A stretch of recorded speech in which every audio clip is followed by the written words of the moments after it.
en la historia. Casi no la encontramos en la historia. Y es una doctrina que enseña que Jesús no ha obrado todavía incluso la expiación completa. Otra cosa que vamos a estar viendo aquí es si realmente entró o no entró en el lugar santísimo. Porque este grupo también enseña que Jesús no entró en el lugar santísimo, donde está el Arca de la Alianza, hasta 1844. ¿No? Hasta 1844. Bueno, eso lo enseña la Biblia. Esto es importante verlo. ¿Por qué? Porque si hay un tema especial, si hay un tema indispensable, esencial, importante, vital para la salvación y para honrar a la persona del Señor, es el tema del lugar santísimo, la redención, el sacrificio de sí mismo que hizo Él. Él como la propiciación que se ofreció a Dios. Si este tema, que es el más esencial de la redención, de la obra de la salvación, se desvirtúa, se extravía, se enseña algo equivocado, diferente a la verdad en cuanto a este tema, entonces se está produciendo un evangelio, están enseñando un evangelio diferente al verdadero. Esta frase, evangelio diferente, es la que encontramos en el libro a los Gálatas, el capítulo 1, cuando el apóstol Pablo le hablaba a ellos de que si alguien predica un evangelio diferente, sea anatema. Lo dice varias veces allí en el libro de Gálatas. Si alguien predica un evangelio diferente, ¿qué debemos entender por evangelio diferente? ¿Un evangelio contrario?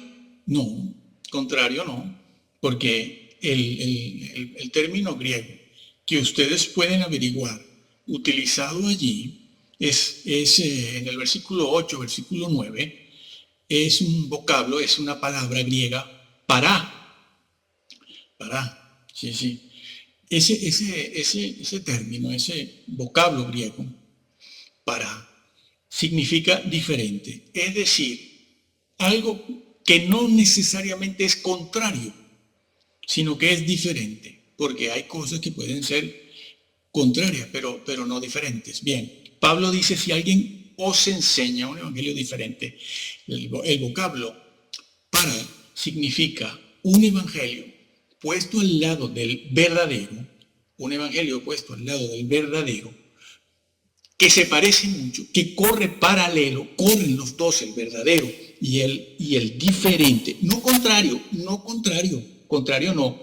Pablo dice diferente, puesto al lado del verdadero, parecen el mismo, parecen los mismos, parece el mismo evangelio, pero hay algo que lo hace tan distinto, que trastoca completamente la doctrina, en este caso a los Gálatas y en este caso en Hebreos que estamos viendo, la trastoca de tal manera que no puede producir la salvación. Por una parte, y por otra, deshonra al Señor, lo deshonra completamente, porque es un evangelio diferente, porque predica un plan de salvación, un plan de redención, una expiación y una propiciación que es completamente diferente, diferente, y no produce la salvación. Incluso son dos evangelios que corren paralelos, parecen iguales, son de la misma esencia, son del mismo tipo, pero hay una diferencia importante. No es contrario. No dice Pablo un evangelio contrario. ¿Cuál es el color contrario al negro? El blanco, contrario. Pero un color diferente al negro, ¿cuál puede ser? El amarillo, el azul, el rojo. Esa es la idea, sí señor. Esa es la idea. Y Pablo dice, el que predique un evangelio diferente, puesto el verdadero al lado del falso, corren paralelo, son evangelios de la misma esencia, de la misma naturaleza, pero tienen algo que desvirtúa completamente la doctrina y la salvación final. Y él dice, el que haga eso, sea anatema, es decir, maldito, maldito. Entiéndase que Pablo, cuando habla de esto, allí en el libro a los Gálatas, lo está diciendo porque algunos allí, judaizantes, quizás ebionistas, cristianos, creyentes en Jesús, estaban allí en la iglesia, en los grupos que se congregaban en el nombre del Señor. Enseñaban también, querían también que los gentiles se circuncidaran. Allí en el libro de los Gálatas no se dice un evangelio diferente para referirse a que estaban obligándolos a guardar la ley. No, en el libro de Gálatas no se dice eso, no se habla del decálogo. Se está hablando de otra cosa, de la circuncisión, nada más que de eso, de eso. ¿Por qué? Repetimos, porque habían judíos, cristianos, quizás ebionistas, lo que hoy conocemos como ebionistas, que querían circuncidarlos. Jesús, sí, el Salvador, el Redentor, el Hijo de Dios, que resucitó, sí, pero hace falta la circuncisión. Y Pablo dice, si aceptan eso, si enseñan eso, si creen eso, están predicando un evangelio diferente, diferente. Hoy en día se preguntan los creyentes dicen, ay, por una cosa tan simple como la circuncisión, ¿y eso qué importa? Eso no salva a nadie.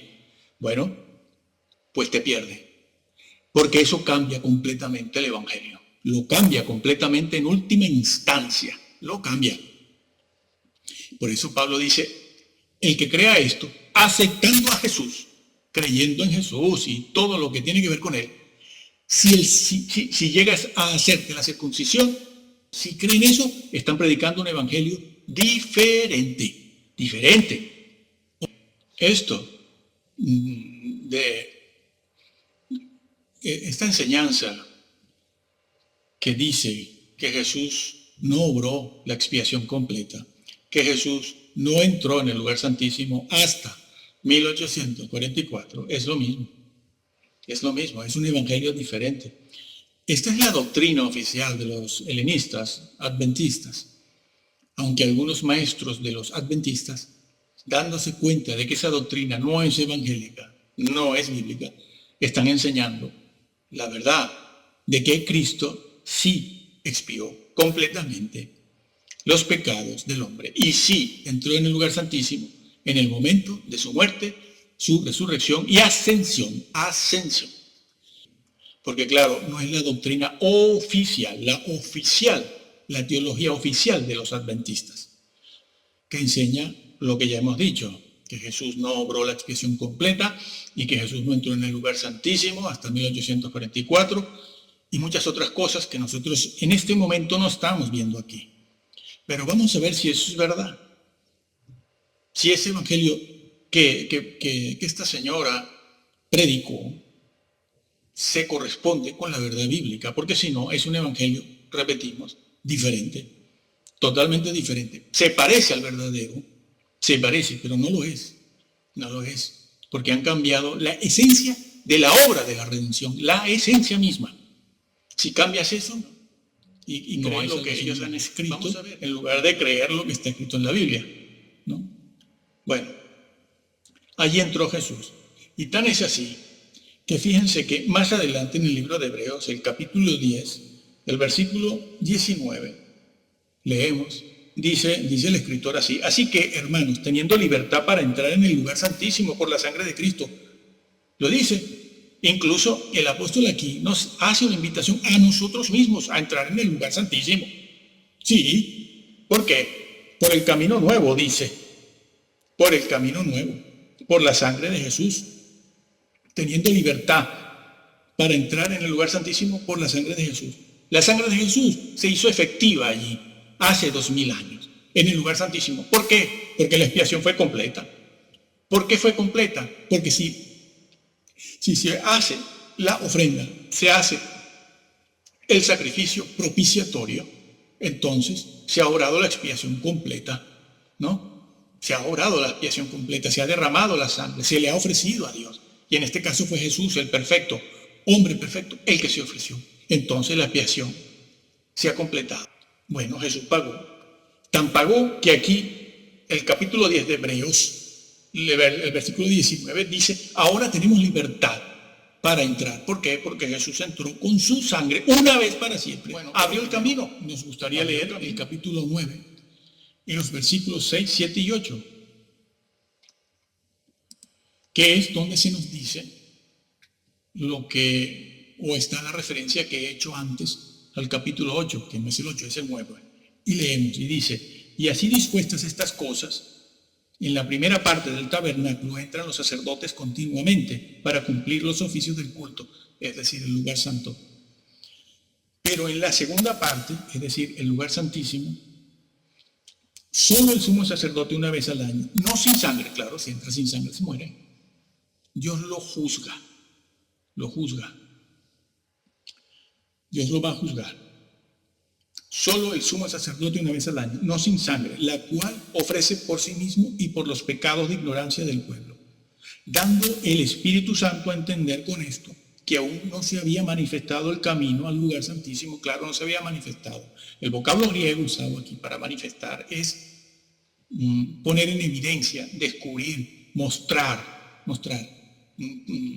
No se había mostrado el camino, no se había manifestado el camino al lugar santísimo. ¿Por qué? Porque Jesús no había muerto. Pero luego, en el capítulo 10, vemos que dice, no, ahora tenemos el camino nuevo. ¿Por qué? Porque Jesús lo abrió con su sangre. O sea que podemos entrar en el lugar santísimo. Sí, ya puedes entrar. En oración, entiéndase. Entiéndase, en oración. La oración es otro tema. Y acercarse al Señor en santidad es otro tema. Bien, pero lo está diciendo. El Espíritu Santo dio a entender en el Antiguo Testamento, en el antiguo pacto, que aún no se había abierto el camino al lugar santísimo, no se había manifestado, no se había descubierto. ¿Por qué? Porque Cristo aún no se había ofrecido en la cruz. Pero una vez que Jesús se ofreció, ascendió, como hemos ya dicho 2 o 3 veces aquí ahora, se abrió el camino nuevo al lugar santísimo por su sangre. Entre tanto que la primera parte del tabernáculo estuviese en pie. Muy bien, pero es que eso mismo está dicho en Hebreos 7, y paso a leerlo. Dice, hablando de Jesús, mas Jesús, por cuanto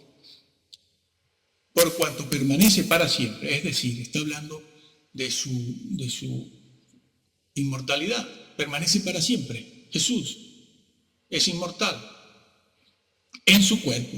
Entiéndase que no se está hablando de Jesús o haciendo una referencia a su deidad.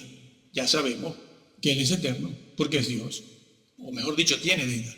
Pero aquí se habla de Él como sumo sacerdote. Dios no puede ser sumo sacerdote, el Padre, no, tiene que ser un hombre. Y ese hombre tiene que ser Dios. Entonces ese es Jesús. Jesús es Dios y es hombre. Porque es hombre, además de Dios, puede ser sumo sacerdote. Pero si no tiene la naturaleza humana, no puede ser sumo sacerdote, ni mediador, ni intercesor. Por cierto, mas Jesús, por cuanto permanece para siempre, en su naturaleza humana es eterno. Se refiere a su naturaleza humana como sumo sacerdote, porque el texto y el contexto ubican a Jesús aquí como hombre glorificado, perfecto. Permanece para siempre, tiene un sacerdocio, Él es sacerdote, inmutable, es decir, intransferible. Blindado, no puede cederlo a nadie, esa es la idea. Explicamos esto en el otro vídeo, ¿no? El anterior a este. Por lo cual puede también salvar perpetuamente, es decir, completamente, a los que por Él, por Jesús, se acercan a Dios viviendo siempre para interceder por ellos. Si no está en el lugar santísimo, ¿cómo puede interceder? Ni mediar. ¿Y cómo podemos nosotros buscar un mediador si Él no está en el lugar santísimo? Señores, tienen que atender al texto de Casiodoro. El texto de Casiodoro, el griego, que lo dice. No hay que esperar a 1844, ni a un juicio de preadvenimiento y estas cosas. ¿No? Yo me puedo acercar. Sí sirvió para ellos. Ellos lo creían esto y se acercaban a Dios a través de Jesús en el lugar santísimo para obtener misericordia, ayuda, perdón. Porque no lo voy a poder hacer yo en el siglo XXI. ¿Cómo que la expiación es incompleta? Y si es incompleta, ¿por qué esto está sucediendo aquí? No, al contrario. Esto demuestra que la expiación fue completa. Completa. Viviendo siempre para interceder por ellos. Ese es el trabajo del Señor en este momento. Interceder y mediar. Mediar, sí, intercede y también media. Si no, no se diría en 1 de Juan 2:2, abogado tenemos para con el Padre, a Jesucristo el justo. Sí, Jesucristo es el que nos puede llevar al Padre. ¿Por qué? Porque Él es el sumo sacerdote. Desde siempre, desde que ascendió, es sumo sacerdote. Está en el lugar santísimo. Tremendo error, amigo. Esto que enseñan, esta secta pseudo-cristiana. El camino al lugar santísimo no ha sido abierto. Claro, antes de Jesús no había sido abierto. Nadie tenía libertad para entrar en el lugar santísimo. Si a alguien en el Antiguo Testamento se le ocurría entrar en el lugar santísimo, como hemos dicho antes, moría. No había libertad para el pueblo, para la gente, solo para el sumo sacerdote. Pero una vez que Cristo rasgó el velo de arriba abajo el velo del templo de Jerusalén, estaba abriendo el camino nuevo, por el camino nuevo, como está dicho aquí en Hebreos, por el camino nuevo abierto por Jesús. Y ese camino nuevo, ese velo rasgado, nos descubrió, nos dejó a la vista y a nuestro acceso el lugar santísimo. El lugar santísimo. Esa es la doctrina propia de la salvación, la esencia de la obra de la salvación, de la redención, es este tema. Si lo extravías, si lo cambias, si lo tergiversas, has creado un evangelio diferente. Y como decíamos al principio, quien enseñe, quien escriba, quien haga una doctrina con un evangelio diferente, sea anatema, es decir, maldito. Y se puede pensar que una persona maldita va a entrar. Una persona que ha añadido doctrinas que no son bíblicas, va a entrar. ¿Es esto un insulto? ¿Es esto una ofensa? ¿La verdad ofende? Bueno, sí, es verdad, la verdad ofende. A los afectados le tiene que ofender. Y lo dice. Teniendo libertad para entrar, tenemos libertad. Yo no tengo que esperar a 1844, ni a que venga el señor Miller o la señora Elena para que me diga quién ha entrado y quién no. No, la Biblia me lo dice. Y si esto fue verdad y fue real y lo practicaron en el siglo I, yo lo puedo practicar también, creer también, leer también, poner por obra también en el siglo XXI. Por el camino nuevo, dice el versículo 20, lo dice, el camino nuevo. ¿Cuál es? ¿Qué camino? ¿Qué camino? Bueno, el que abrió Jesús. El que abrió Jesús. ¿Cómo? Con su sangre. Camino nuevo y vivo, que Él nos abrió a través del velo. Aquí velo es su cuerpo. Y teniendo un gran sumo sacerdote sobre la casa de Dios, acerquémonos con corazón sincero, en plena certidumbre de fe, purificados los corazones de mala conciencia y lavados los cuerpos con agua pura. Está dicho. Pues está dicho. ¿Cómo? La expiación se obró completa. Porque la expiación es un evento, es un hecho, es un incidente, no un accidente. La expiación es un acto, es un hecho, es un evento que se hace de una sola vez, la expiación. No a lo largo de 40 siglos, o que empezó la expiación en el siglo I. El versículo 11 que dice, pero estando ya presente Cristo, sumo sacerdote de los bienes venideros, por el más amplio y más perfecto tabernáculo, no hecho de manos, es decir, no de esta creación, de esta creación. Bueno, lo está diciendo. El escritor a los hebreos, sea Pablo o sea algún otro, lo está diciendo, estando ya presente. Lo dice, está presente. Y dice cómo está presente. Y dice dónde está presente. En primer lugar, dice Cristo. Está ya presente. ¿Dónde? Como sumo sacerdote. Primero dice cómo. Está presente como sumo sacerdote. Si lo dice, si dice sumo sacerdote, es porque está refiriéndose al lugar santísimo. Ya de entrada. de entrada, porque para entrar en el lugar santísimo había que ser sumo sacerdote. Si no, no se puede entrar. El que osara entrar en el lugar santísimo sin ser sumo sacerdote moría en el acto. En el acto. Eso está escrito también. Léase Deuteronomio, Levítico, Números. Léase. Eso está escrito. Se dice eso. Moría en el acto. Ya de entrada, nada más que por deducción lógica, cuando se dice, estando ya presente Cristo, sumo sacerdote de los bienes venideros, por calificarlo de sumo sacerdote, es que se está refiriendo a Jesús en el lugar santísimo. Pero por si fuera poco, resulta que el mismo versículo lo va a decir de manera clara. Dice, por el más amplio y más perfecto tabernáculo, no hecho de manos, es decir, no de esta creación. Está diciendo, está presente. ¿Dónde? En el tabernáculo no hecho de manos. Lo dice de manera directa. No solo hay que deducirlo de la primera frase, sino que está dicho en el mismo versículo de manera expresa. Expresa, dice, en el tabernáculo, no hecho de manos, no de esta creación, la no física, sino la espiritual. La espiritual. Entonces, si es sumo sacerdote y está en el tabernáculo, ¿dónde está? En el lugar santísimo. Ahora lo vamos a leer de manera clara y directa. Bien, entiéndase una cosa importante aquí. Dice, estando ya Cristo presente. No Cristo como el Hijo de Dios antes de la creación. No, está hablando de Jesús con su cuerpo humano, en su cuerpo glorificado. ¿Por qué? Porque un arcángel, otra cosa con respecto a los adventistas, un arcángel, un ser que tenga naturaleza angelical, como un arcángel, un querubín, un serafín o un ángel, un ser con naturaleza angelical no puede ser mediador de los hombres. ¿Por qué? Porque la naturaleza angelical no redime a nadie.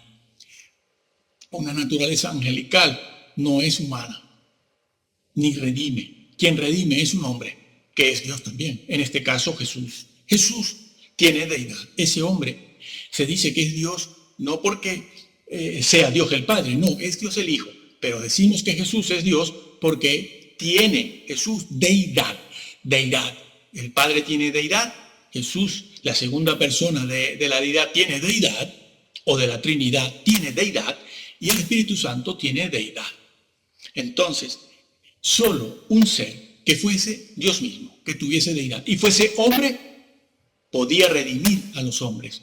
A un hombre no lo puede redimir un arcángel, ni medio arcángel, ni un cuarto de arcángel, mezclado con naturaleza divina, es decir, con deidad más la humana. Eso es un ser tripartito. Tripartito. Jesús nunca ha tenido naturaleza angelical. Es Dios redimiendo a los hombres. Esa es otra herejía grave. Es un evangelio diferente. Señores, no se trata de estar ofendiendo e insultando. Se trata de decir la verdad. Aquí se la decimos. Aquí se la estamos diciendo para que ustedes la averigüen. No para que digan que sí o que no. No, nosotros no estamos pidiendo que digan, ay, sí, ay, no. Escúchalo y entonces averígualo. Pero averígualo tú mismo. ¿Por qué? Porque si tú le preguntas a la parte afectada e interesada, nunca sabrás la verdad. Nunca.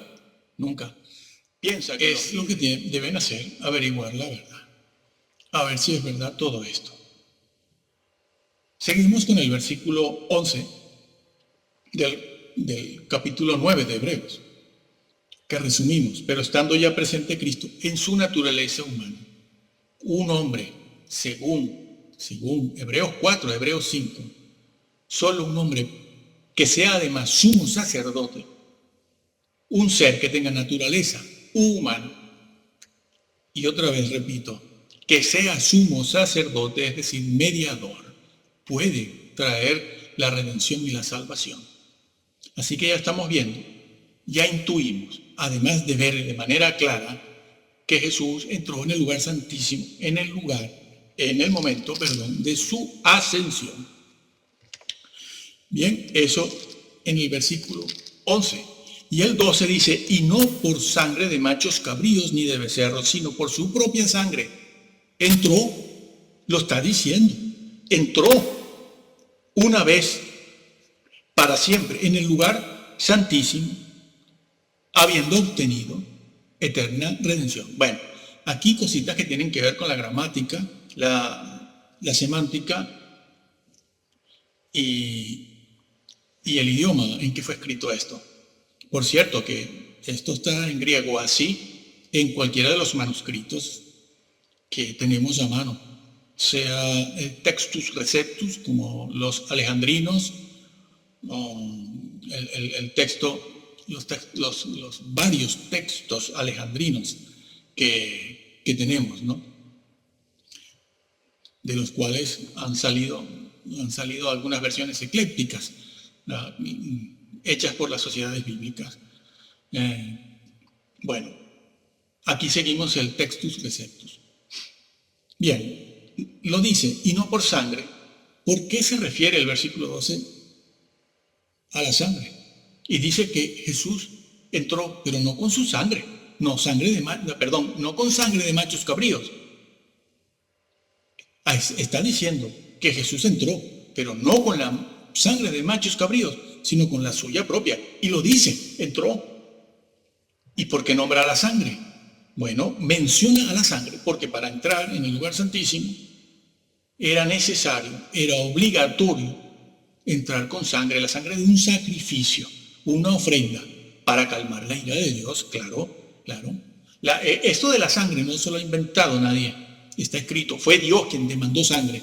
¿Por qué? Porque la desobediencia ocurrida por el hombre en primer lugar en el huerto del Edén, que fue una rebelión, fue una transgresión, fue una decisión, no fue un error, no fue un error de ignorancia, falta de experiencia, equivocación, fue una decisión, como hemos dicho en ese otro video que ha sido muy visto en YouTube.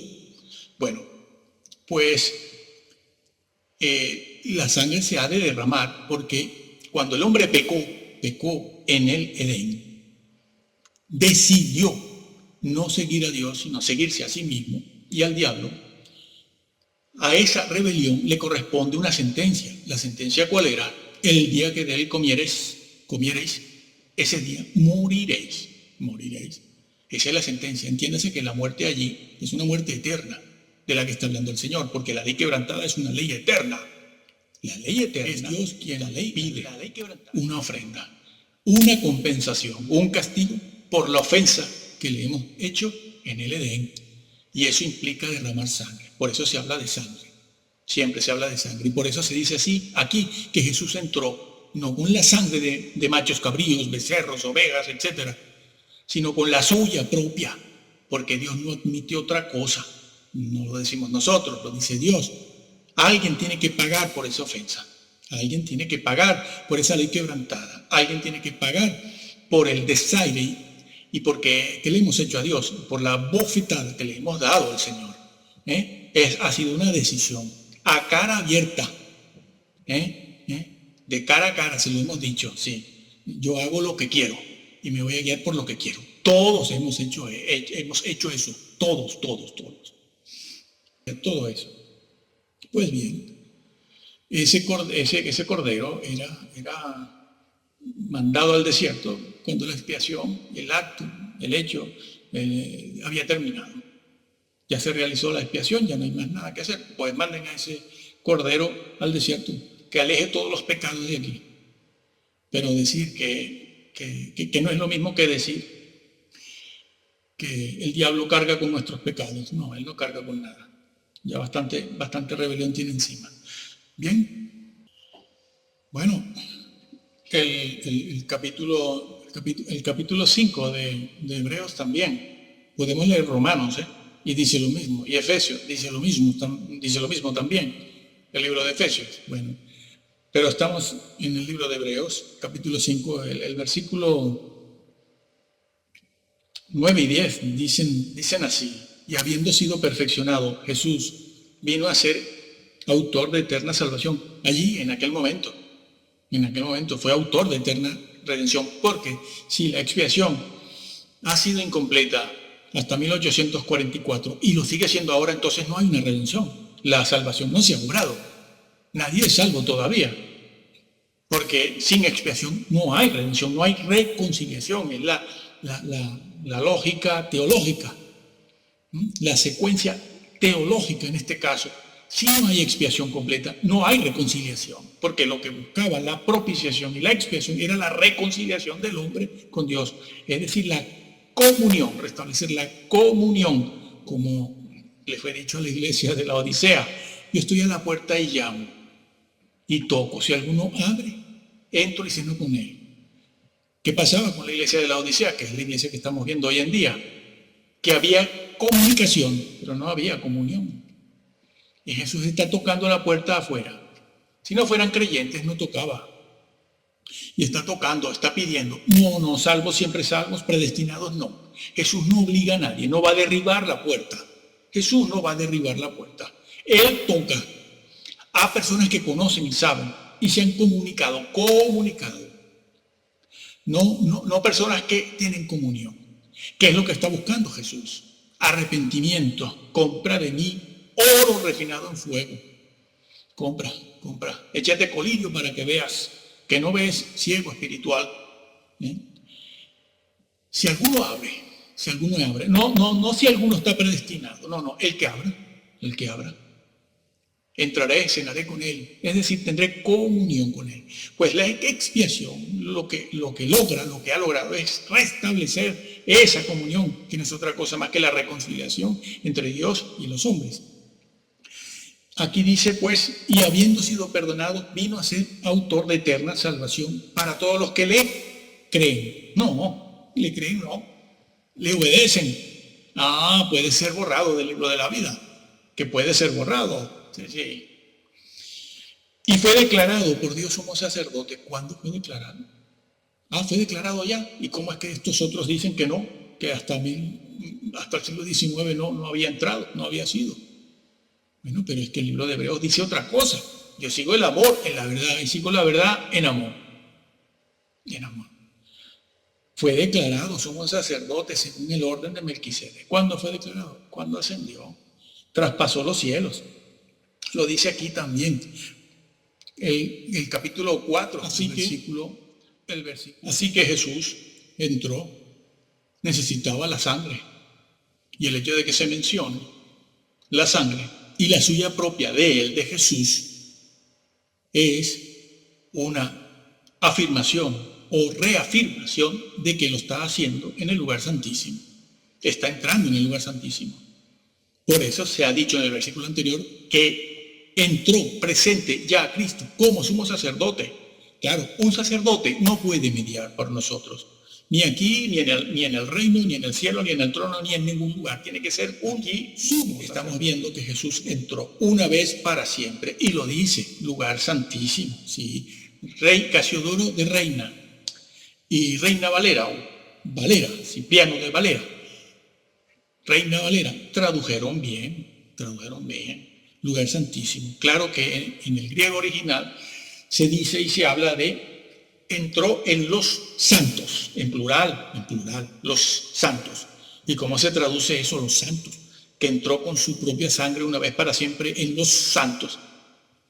Lo menos que han podido hacer los traductores adventistas es poner aquí eso, lo menos, los santos, si querían ser sinceros y honestos a la hora de reflejar el texto griego en la Biblia, Casiodoro de Reina.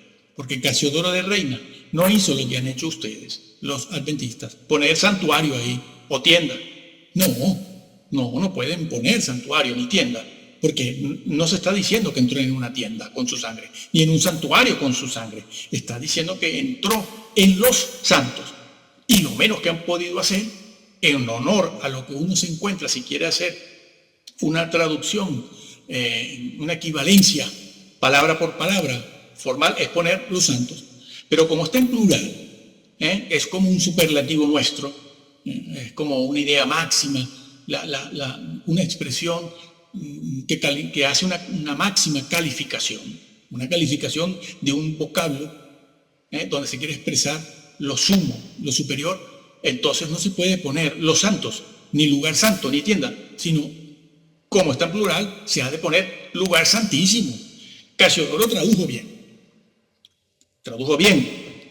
Lugar santísimo. Lo viene diciendo desde antes. Eso es insultar. Esto es ofender. Esto es decir la verdad.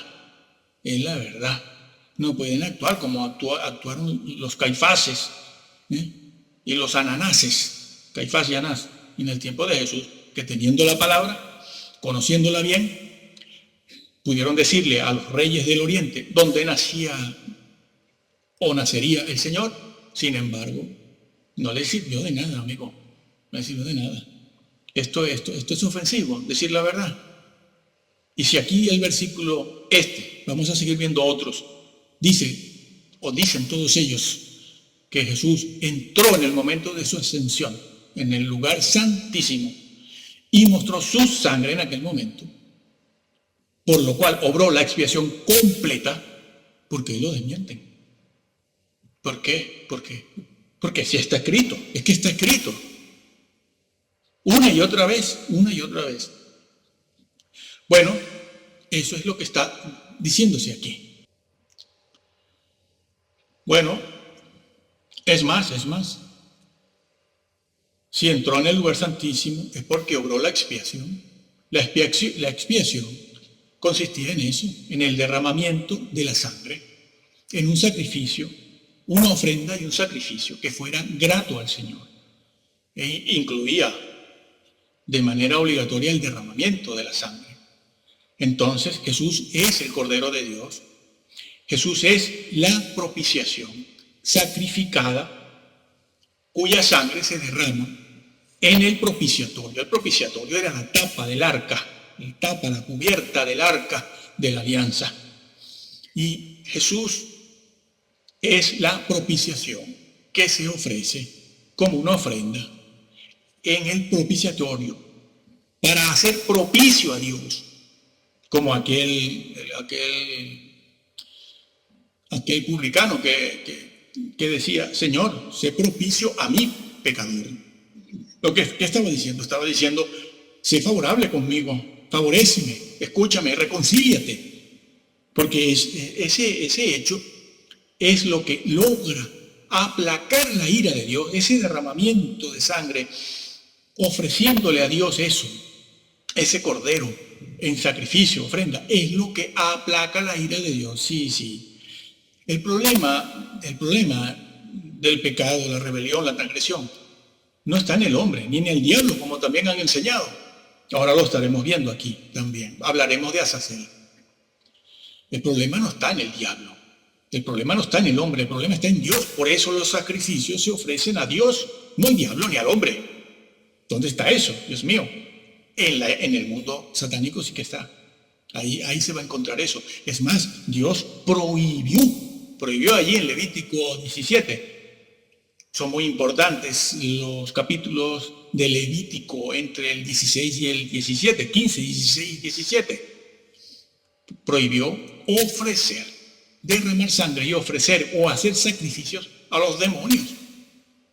Bueno, pues bien, en el Edén entonces queda saldada ahora,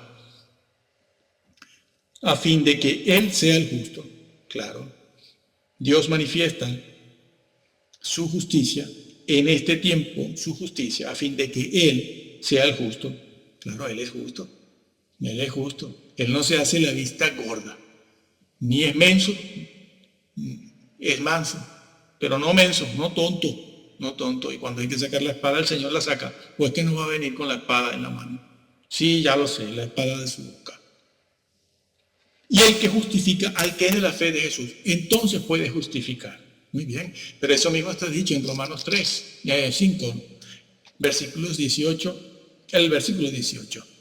Así que, como por la transgresión de uno vino la condenación a todos los hombres, de la misma manera, por la justicia de uno vino a todos los hombres la justificación de vida.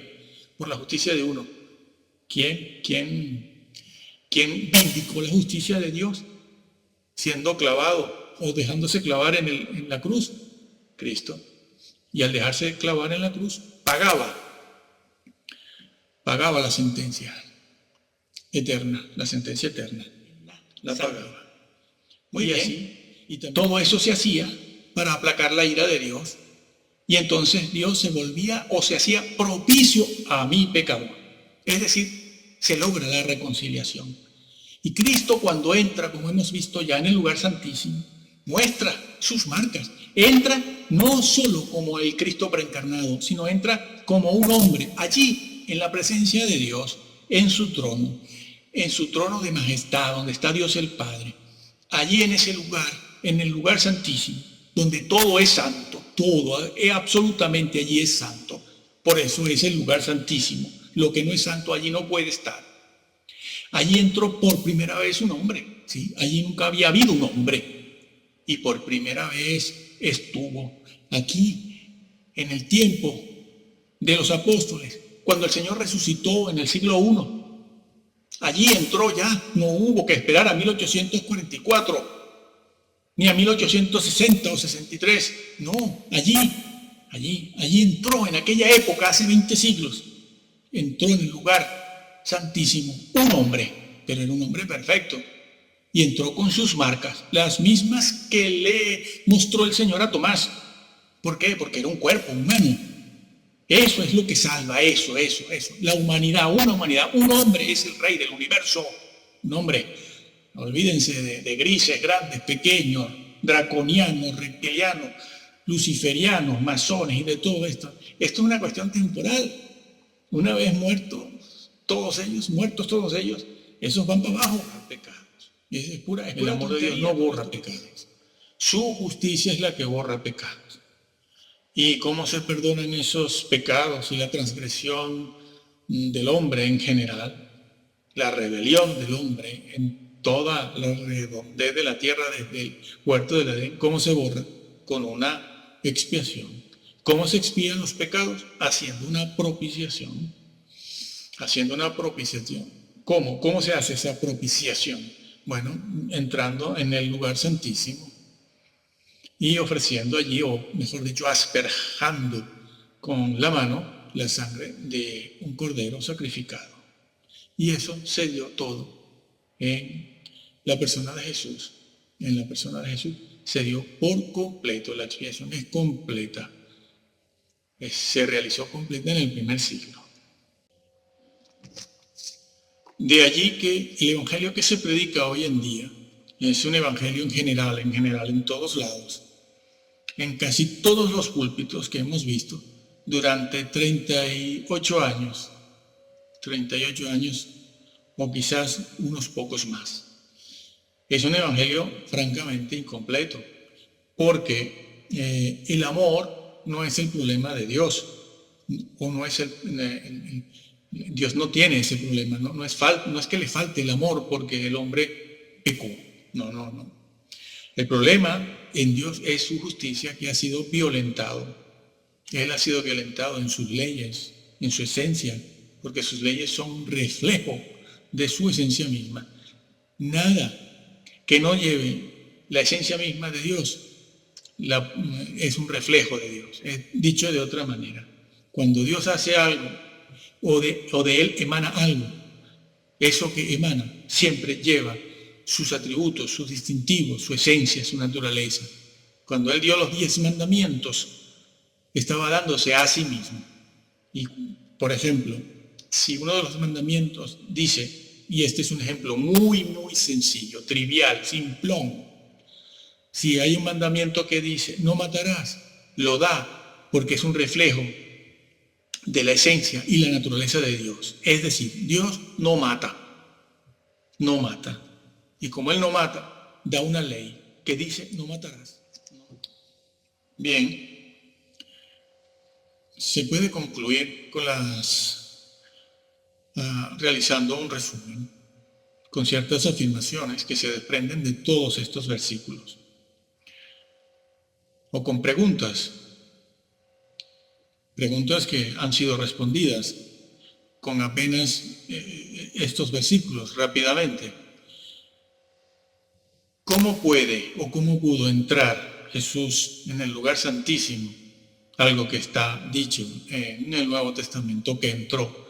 Pero ¿cómo pudo entrar si aún no hubiese expiado las culpas y el pecado, según los adventistas? Si Jesús no ha expiado las culpas y los pecados, ¿cómo es que pudo entrar en el lugar santísimo?